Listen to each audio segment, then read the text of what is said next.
आणि आता साताऱ्यातून एक बातमी समोर येते। साताऱ्यातील पाचपुतेवाडीमध्ये अंमली पदार्थ विरोधी पथकानं मोठी कारवाई केली आहे। ड्रग्ज बनत असलेली शेड सील करून रेकॉर्डवरील गुन्हेगार बाबा मोरेला ताब्यात घेण्यात आले। अंदाजे 55 कोटींचा अंमली पदार्थांचा कच्चा माल या ठिकाणी जप्त करण्यात आलाय, तर 800 ग्रॅम अंमली पदार्थ सुद्धा ताब्यात घेण्यात आले, अशी माहिती सूत्रांकडून मिळते।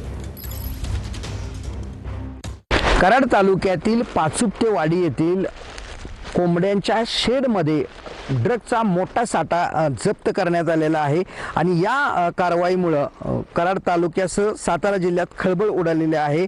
कराडच्या पाचपुतेवाडी येथे असणाऱ्या या कोंबड्याच्या शेडमध्ये कोट्यावधीचा अंमली पदार्थांचा साठा, त्याचबरोबर कच्चा माल या ठिकाणी अंमली पदार्थ विरोधी पथकाने कारवाई करत जप्त केलेला आहे आणि या प्रकरणात रेकॉर्डवरील सराईत गुन्हेगाराला ताब्यात घेतलेले आहे आणि या ठिकाणी कारवाई करण्यासाठी आलेले जे पथक होतं ते प्रामुख्याने गुजरात आणि हैदराबाद वरून आल्याचं समजत असून या बाबतीत अजूनही कुठलीही अधिकृत माहिती या ठिकाणी सांगण्यात आलेली नाही। दिनकर थोरात, TV9 मराठी।